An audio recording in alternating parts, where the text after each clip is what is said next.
Assalamualaikum warahmatullahi wabarakatuh. Salam sejahtera untuk kita semua. Selamat pagi, selamat siang, selamat sore, dan selamat malam. Bagaimana kabar kawan-kawan? Semoga sehat selalu. Pada kesempatan kali ini, izinkan saya dan rekan-rekan saya mempresentasikan materi tentang percakapan, mata kuliah teori komunikasi. Untuk lengkapnya, cekidot. Sosiopsikologis adalah studi yang memandang individu sebagai makhluk sosial. Tradisi sosiopsikologis menumbuhkan beberapa cabang teori, yaitu 1. Teori perilaku membahas stimulus dan respon dalam berbagai situasi komunikasi. 2. Teori kognitif berkenan dengan pengolahan informasi beserta kondisi mental terkait. 3. Teori biologis yang mengungkapkan faktor genetik berpengaruh pada perilaku seseorang. Contoh dari tradisi sosiopsikologis: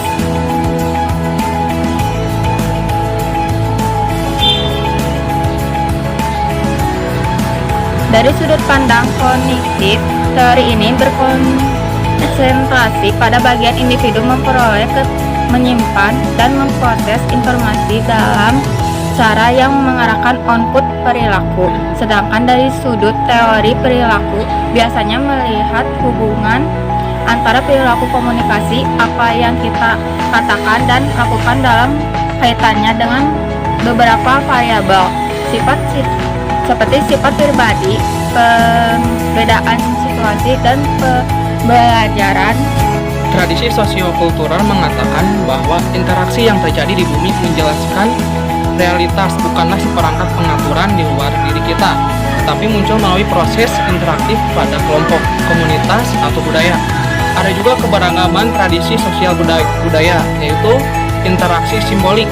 Interaksi ini didasarkan pada gagasan bahwa struktur dan makna sosial diciptakan dan dipertahankan dalam interaksi sosial dan konsep interaksi simbolik yang mempengaruhi tradisi dalam studi hubungan sosial. Dan yang kedua, konstruktivisme sosial ini juga dapat digambarkan sebagai konstruksi sosial dari realitas, yaitu pengetahuan manusia yang diciptakan melalui interaksi sosial. Di sini ada salah satu contoh sosial kultural. Pada saat hari Paskah tiba, umat Kristen dan Katolik akan mengunjungi makam keluarga mereka masing-masing dan mendoakan keluarga mereka yang telah wafat tersebut, sekaligus membersihkan area makamnya. Umat Kristen dan Katolik menjadikan kegiatan mengunjungi makam setiap Paskah rutin dilakukan, baik sebelum ibadah ke gereja maupun sesudah ibadah. Tradisi sibernetika adalah suatu sistem yang sangat lengkap atau kompleks, yang di dalam itu terdapat banyak orang yang saling berinteraksi dengan menggunakan cara mempengaruhi satu sama lain, sehingga semuanya dapat mengontrol sistem tersebut, mengutamakan pada apa yang disebut sebagai informasi. Contohnya, jika kamu percaya bahwa situasi komedi atau sitkom seperti tetangga masa gitu menyediakan hiburan dan kamu sedang dihibur, kamu pun akan mencari kepuasan terhadap kebutuhan hiburan dengan menyaksikan sitkom. Sedangkan pada sisi lain, jika kamu percaya bahwa sitkom menyediakan pandangan suatu sikap yang tak realistis dan tidak menyukai hal seperti itu, maka kamu akan menghindari untuk melihatnya. Tradisi kritis. Di dalam lingkungan masyarakat banyak terjadi kesenjangan sosial.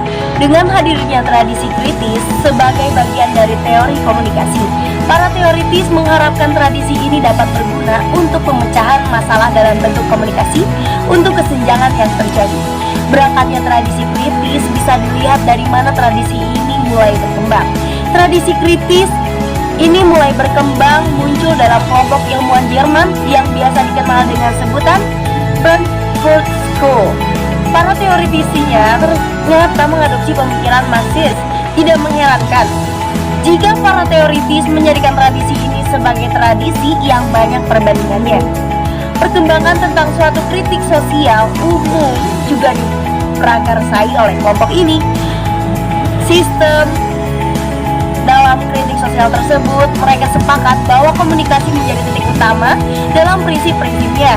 Sistem komunikasi massa merupakan fokus yang sangat penting di dalamnya.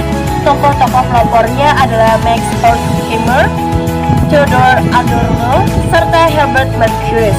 Pemikiran mereka lah yang disebut dengan teori kritis. Ketika Nazi bangkit di Jerman, mereka berimigrasi ke Amerika. Di sana mereka menaruh perhatian yang sangat besar pada suatu komunikasi massa dan media sebagai struktur penindas dalam masyarakat kapitalistik, khususnya yaitu di struktur di Amerika. Tradisi kritis juga disebut sebagai refleksi dari cara berkomunikasi untuk menolak wacana yang tidak adil.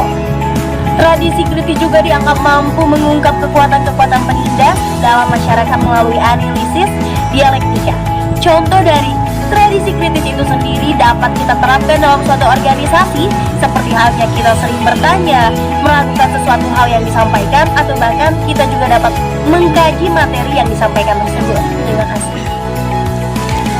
Percakapan merupakan salah satu kegiatan bahasa yang melibatkan partisipan.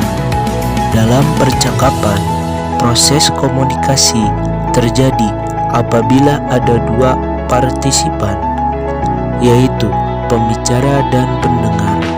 Dengan demikian, dapat diketahui bahwa di dalam percakapan terjadi pertukaran informasi antara pembicara dan pendengar.